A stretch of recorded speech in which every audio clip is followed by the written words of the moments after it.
Simple present tense साधा वर्तमान काळ. या व्हिडिओत आपण सिंपल प्रेझेंट टेन्सची काही उदाहरणे पाहणार आहोत. मी चहा पितो. I drink tea.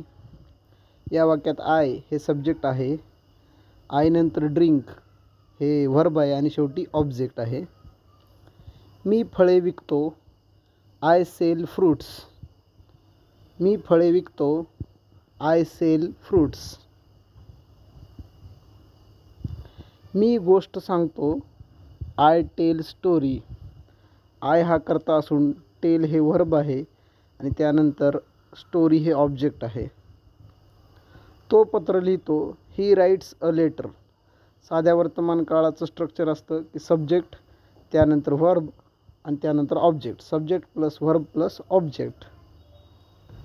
तो पुस्तक वाचतो. He reads book. जर सब्जेक्ट ही शी इट असेल तर क्रियापदाच्या पुढे यस किंवा ईएस लावलं जातं. तो नदीत पोहतो. ही स्विम्स इन द रिव्हर. यामध्ये सब्जेक्ट ही असल्यामुळे स्विम या क्रियापदास यस लावलेलं आहे. ती गाणे गाते. शी सिंग्स अ सॉन्ग.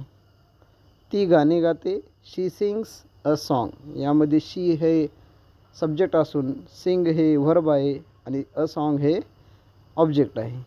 ती चित्र काढते. She draws picture. ती चित्र काढते. She draws picture.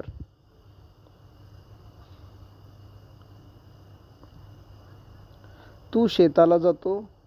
You go to form.